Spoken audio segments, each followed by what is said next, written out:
Hi, this is Ambi from Board Game Blitz, and today I'm going to talk about my game highlights from January. First, I'm going to talk about the acquisitions I got in January and early February, because I'm filming this a couple days in. But first, I got a couple of review copies. This one actually wasn't a review copy. To Glory from Vesuvius Media, they just sent it to me to test their Amazon fulfillment. They were trying to send Catapult Feud, and Amazon fulfillment has messed it up. But luckily, my kid is super into pirates, and so this has these 3D pirate ship things that he's been playing with. We haven't played the actual game, but he's been playing with a lot of the components. And then this actually is a review copy, Chip Theory Kidz game pack.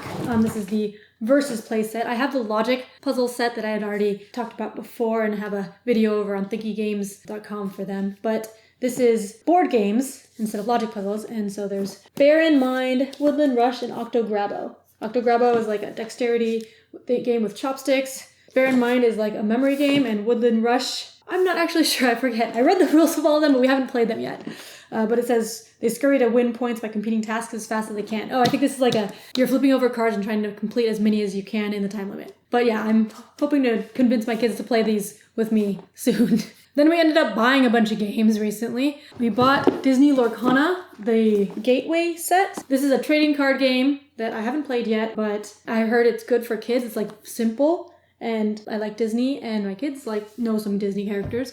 So this is for when they're older, but it went on sale on Amazon for $6.30 or something. So I got it because that's a good deal for later.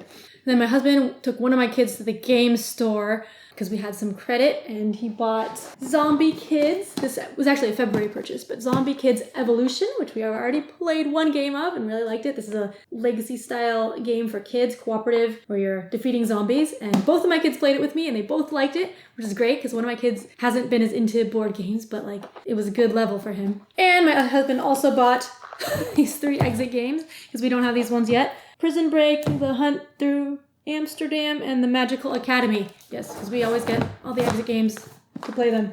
And then this is not a board game, but it's board game adjacent. It's the book. I just got CoraQuest Adventure, Annabelle and the Sorcerer's Spoon by Dan Hughes, one of the designers of CoraQuest. So CoraQuest is a game for children designed by Cora and Dan Hughes, and Dan made a book. It's a storybook, chapter book, in the universe of CoraQuest. So I got this to read to my kids at some point. They don't like listening to chapter books yet because they like looking at pictures and picture books, but maybe I'll read this to them and then maybe they'll want to play CoraQuest. We'll see. So on to plays. In January, I played 39 different plays of 16 different games. 6 were new to me. So I guess that wasn't as many new plays as usual in a month. And I didn't have that many highlights on the new games. So one of the new games that I liked is Things in Rings. It's like a Venn diagram party game where you're trying to get rid of the cards in your hand, and there's a Venn diagram and one person knows the Venn diagram. It's attributes of the object and attributes of the word or something. And so on your turn, you're going to be placing it into the Venn diagram. And if it's right,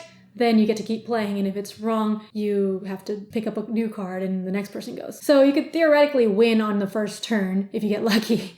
But as people play more cards, you kind of figure out the rules, there has to be 2 syllables, or in this one, it's a type of animal, or this one, it's something made of wood, so you can figure out where the cards go. Sometimes it was kind of hard to determine which category the cards went in, but it was a nice little party game. It kind of reminded me of some games that I used to play as a kid, word games like the Green Glass Door, or it was an induction puzzle game. But it did seem like the person who went last tended to win because they would see what everyone else did and then kind of get lucky and be able to just play all their cards or kind of know some of the rules and be able to play all their cards.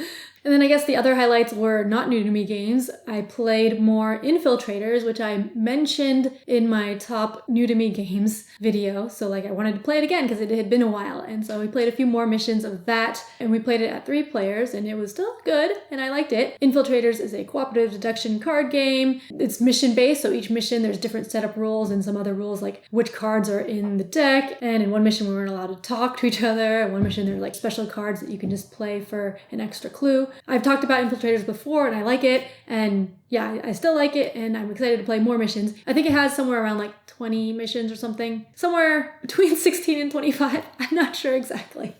I looked it up and forgot. But I do want to play through it all. I don't know if I'll play it much more after we finish it though. And then we also played more Bomb Busters, which is another cooperative deduction mission-based game. This one I like more. It's got a Hanabi type feel. I talked about it on the podcast and I think in last month's recap, but I really like it. There's 66 missions in this one, and we got through mission 16, I think. Some of my friends also played it when we split up into groups, and like I played a new game this last week, but I didn't want them to play the new missions because I want to play those. They were playing with new players anyway, so they were playing like one of the earlier missions. But the new missions have been introducing new things that switch up the rules enough to keep it interesting, and it's like still a challenge to beat the game each time. So I'm enjoying Bomb Busters a lot, and I'm excited. We're almost to the second box to open, so that's exciting. All right, so I guess that was it for like the main highlights. I'll mention the review copies I played. Holiday Hijinks, the Cupid Crisis, and the Groundhog Gambit. I mentioned those on the podcast as well. But I've talked about Holiday Hijinks a lot. The Cupid Crisis, I actually did it without any hints, so that was exciting. And then another review copy is Banana Boy versus Uni-Cone, which is a memory game with a twist. Like it has double-sided cards and you point it to say what's on them and then flip it over, and you want what's on the back side to match. So it's kind of like confusing when you're flipping things over and trying to remember stuff. I'm not a big fan of memory, and I think I would like this better with adults than with my kids. They didn't really understand the rules all the way. They weren't like always pointing to two cards and then flipping, and they were like flipping things and moving all of the cards around and stuff.